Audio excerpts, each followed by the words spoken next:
Ya, ronde 4 semakin kesini semakin dekat. Tentu pertandingan ini paling ditunggu-tunggu jutaan fans Indonesia di seluruh dunia.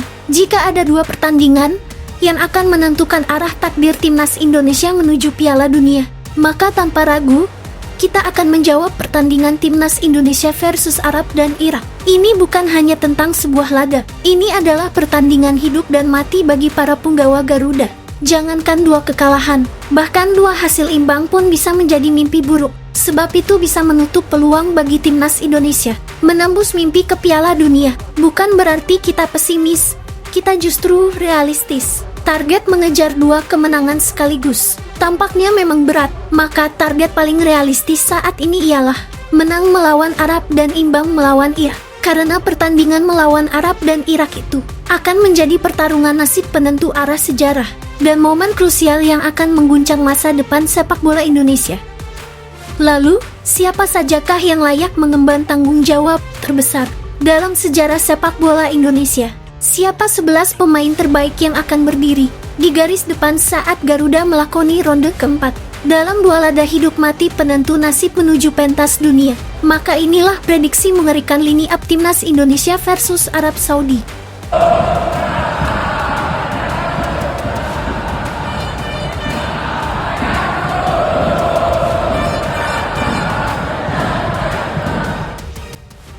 Ya, di atas analisis taktik penuh tekanan, satu formasi telah disiapkan bukan sembarang susunan, melainkan strategi tempur untuk memenangkan pertempuran besar ini. Formasi 3-4-3 akan menjadi senjata utama timnas Indonesia. Memang hingga kini kita punya dua penjaga gawang kelas dunia, yaitu Martin Paes dan Emil Audero. Sungguh memang menjadi dilema bagi Patrick Kluivert untuk memilih siapa satu di antara dua penjaga gawang itu untuk diturunkan menjadi starting. Urusan skill dan kematangan untuk menjadi benteng terakhir, Emil dan Paes memang seimbang. Namun dari sisi ketenangan menerima back pass dan kemampuan build up, rasanya Emil sedikit lebih unggul.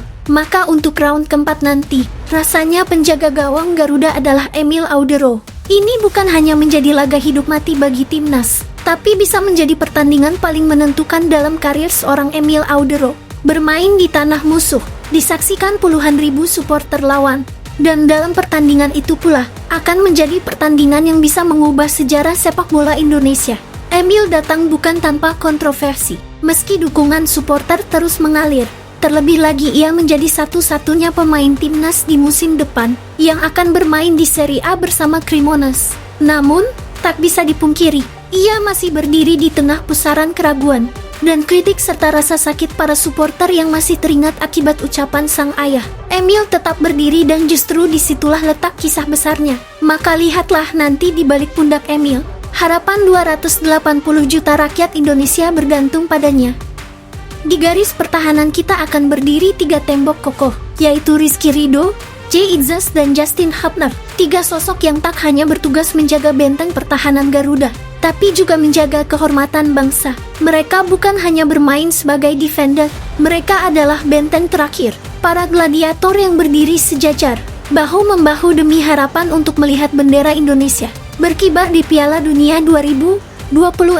Nama-nama seperti Miss Hilgers, Jordi Ahmad hingga Elkan Bagot mungkin siap menanti di bangku cadangan, tapi formasi 3 back sejajar untuk laga krusial ini hanya pantas diisi oleh J. Izzas, Hubner dan Rizky Ridho. Mereka adalah perisai Garuda, dan di laga penentuan ini takdir bangsa akan dipertaruhkan di pundak mereka.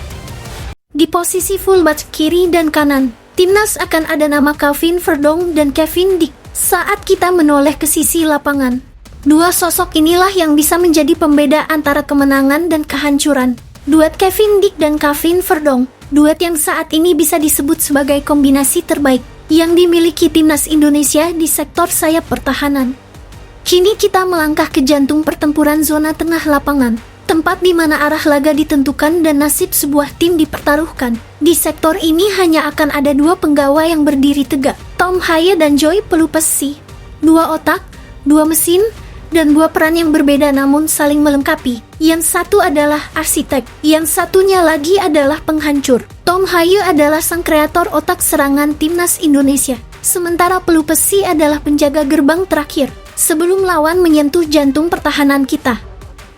Kini kita maju ke lini yang menjadi jantung harapan, tempat di mana lahirnya inspirasi dan ledakan kejutan. Mereka yang di garis depan di jantung pertahanan terakhir musuh akan berdiri 3 ujung tombak Garuda. 3 nama yang kini mulai menjadi mimpi buruk bagi setiap lawan yang mencoba menahan laju Indonesia.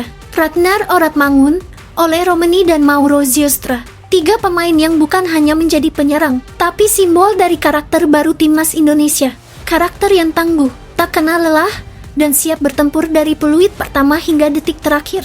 Ketika timnas diserang habis-habisan, di saat semua pemain dipaksa mundur, Ragnar, Mauro, dan Miliano menjadi 3 titik cahaya di ujung terowongan. Ragnar mungkin tak banyak mencetak gol, baru 2 gol dari 10 penampilannya untuk timnas. Namun nilainya jauh lebih dari sekedar angka. Ia adalah penjaga ritme dan pemicu tekanan, pejuang tanpa lelah yang mampu menutup celah, menekan lawan, dan kembali menyerang seolah memiliki 5 paru-paru. Ragnar adalah simbol kerja keras, simbol dari timnas yang tak hanya bermain, tapi berperang di setiap jengkal lapangan. Namun, sepak bola butuh lebih dari sekadar kerja keras. Timnas juga butuh finishing berdarah dingin, yaitu Ole Romani. Ole Romani memang dikabarkan akan absen di ronde 4 nanti, akibat cedera yang dialaminya saat menjalani Piala Presiden lalu. Tapi Ole tidak mau menyerah. Ia ingin membawa sejarah bagi Indonesia. Terlihat Ole sedang melakukan penyembuhan total, usai menjalani operasi pada kakinya. Jadi jika Ole sudah sembuh total dan bisa bermain di ronde 4, maka lini depan Indonesia akan sangat mengerikan. Kemudian di sisi sayap kanan kita akan kedatangan amunisi baru. PSSI sudah mengkonfirmasi sedang memproses Mauro Ziostra, dan kabarnya sudah ditandatangani oleh Presiden juga. Maka inilah trio paling berbahaya yang akan dihadapi Arab dan Irak. Ketika Ragnar dan Ole Romani membawa tekanan besar ke kotak penalti lawan, maka Mauro telah menunggu dengan senyap seperti pisau di balik bayangan. 2 pemain membuka ruang dengan lari cepatnya.